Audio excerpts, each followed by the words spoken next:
تمہیں دے دوں گا حکومت، مگر ساتھ یہ کہا کہ یہ حکومت جو ملتی ہے نا، اس کو یہ نہ سمجھو کہ صرف انعام ہے یہ، وَيَسْتَخْلِفَكُمْ فِي الْأَرْضِ فَيَنْظُرَ كَيْفَ تَعْمَلُونَ، یہ آزمائش بھی ہوتی ہے کہ اس ظالم کو تو میں نے چلتا کیا ہے، اب تمہیں دے دیا ہے ملک،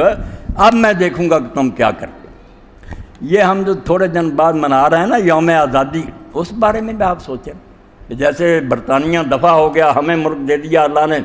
فرعون تو ڈوب گیا، بنی اسرائیل کو دیا، مگر کہا دیکھے گا کہ تم کیا کرتے، اور دیکھا اللہ تعالیٰ نے۔ پھر جب یہ بھی بگڑ گئے،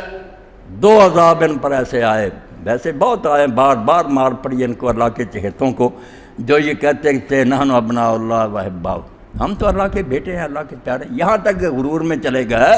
کہ دوسرے لوگ جو ہیں صرف اللہ کی مخلوق ہے، ہم تو اللہ کے بیٹے۔ بائبل میں بھی کہتے ہیں کہ اسرائیل جو ہے یہ خدا کا اکلوتا بیٹا، یہ تو پہلا پیروٹا ہے، اس لیے اسرائیلی قوم کے برابر کوئی ہو سکتا۔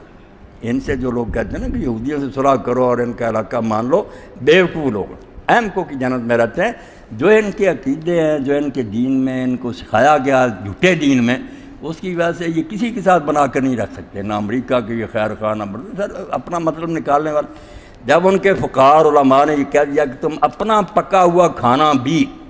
اگر کسی غیر قوم کی چھت کے نیچے بیٹھ کر کھا لو، کھانا یہودی کا ہے، ہماری سے فرمایا خنزیر کھانے کے برابر، تم نے اپنا کھانا ناپاک کری، یہ ملت، یہ ساری قومیں ناپاک ہیں، کافر ہیں، بے دین ہیں، حکومت کرنے کے لیے تم پیدا ہوئے، یہ غلام ہیں سارے، وہ اسی چال پر چل رہے ہیں۔ اب سب کتاب میں ایسا ایسا نکل رہا ہے، جس طرح ان کے بڑے اکٹھے ہوئے فیصلہ کیا کہ ساری دنیا کے لوگوں کو بد اخلاق بنا دو، شرابی، زانی، وہ کتابیں آ رہی ہیں، مگر اسرائیلیوں کو بچاؤ، اپنے لوگوں کو نیک رکھو تاکہ ہم دنیا پر حکومت کریں اور باقی ساری دنیا ہماری غلام بن جائے۔ اور اللہ کے رسول نے بھی آخر یہ باتیں تو بیان کی ہیں کہ دجال ان کو ایک بڑا لیڈر مل جائے گا جس کی رہنمائی میں یہ بڑے پھر طاقتور ہو جائیں گے، چھا جائیں گے، مسلمانوں کی تو شامت آ جائے گی، مسلمانوں کے امام مسلمانوں کو لے کر مسجد دمشق میں پناہ لے لیں گے۔ ہاں تو یہ بے ایمان قوم ہے، اللہ کی طرف سے پکڑیں بڑی آئی، ان کا غرور بار بار توڑا، مگر دو جو ہیں بخت نصر کا حملہ اور بعد میں ٹیٹس رومی کا، وہ تو ایسے ہیں کہ یروشلم نہیں رہا، مسجد اقصیٰ نہیں رہی، شہر ویران ہو گیا، اینٹ پر اینٹ جو تھی بچ گئی، اور کئی مدت تک یہ غلام رہے۔ عیسیٰ علیہ السلام کو جب گرفتار کرانے کی تیاریاں کر رہے تھے نا، بدبخت لوگ کہ خبیثوں اور حرامیوں کو اپنے سردار مانتے ہیں، حکمران مانتے ہیں، اور جو نیک ہوتے ہیں، پاک،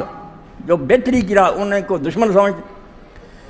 اب عیسیٰ علیہ السلام کو گرفتار کرانے کے لیے علماء تول گئے، صرف ان پڑھ نہیں، عوام کو بھی برگلا لیا، بڑے بڑے باریش داڑیاں، ہاتھوں میں عصے، جبے پہنے ہوئے موسیٰ علیہ السلام کے وارث، جو دیکھتے مسواک اتنی لمبی ہونی چاہیے، ٹخنے سے کپڑے، فریسی، پوری شریعت پر عمل کرتے، وہ بھی آگے آگے کہ یہ کافر ہے، اس کو قتل کروائیں گے۔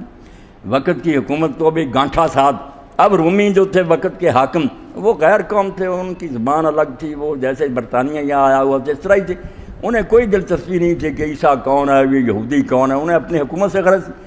مگر ان لوگوں نے انہیں کہا کہ ان کو کیسے آمادہ کریں، قتل کرے عیسیٰ علیہ السلام۔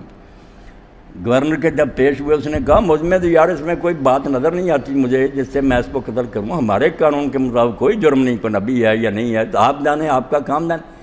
انہوں نے پھر کہا اگر تو سزا نہیں نہ دے گا تو ہم کیسر سے یہ درخواست کریں گے روم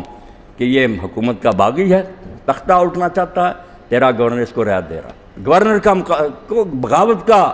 ڈراوا دیا کہ ہم بغاوت کا کیس بنا کر کیسر کو بھیج دیں، وہ بھی ڈر گیا۔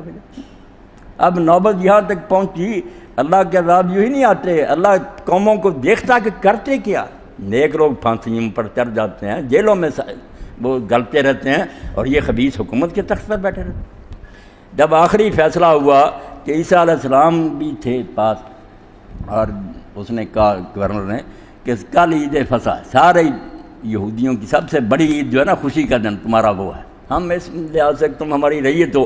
اس موقع پر ایک ایسے شخص کو جس کو سزائے موت دینی ہوتی ہے، فیصلہ ہوتا سزائے موت، اس کو رہا کر دے، چھوڑ دے۔ اب تم مجھے بتاؤ کہ میرے پاس ایک یہ ہے جو نبی ہونے کا دعوے دار ہے، اور میں نے اس میں کوئی گناہ نہیں پایا، اور دوسری طرف برابا ڈاکو ہے جس نے شہر میں ہنگامے کیے، ڈاکے ڈالے، بندے قتل کیے، ان میں سے کس کو چھوڑوں؟ اب ذرا اندازہ کریں کہ خدا کے پاک نبی کی جان کے مقابلے میں کمبخت مولویوں نے پبلک کو کہا کہ تم نعرے لگاؤ کہ کہ برابا کو چھوڑ دو، اس مسیح کو صلیب دے۔ جب یہاں تک نوبت پہنچی، اللہ نے پھر اپنے پیغمبر کو تو بچا لیا، اٹھا لیا،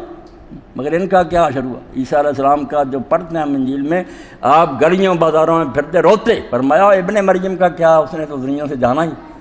یہ کوئی بات نہیں، مگر میں دیکھتا ہوں کہ یہ یروشلم کی اینٹ سے اینٹ بچ جائے گی، یہ مسجد اقصیٰ نہیں رہے گی، تم غلام ہو جاؤ گے۔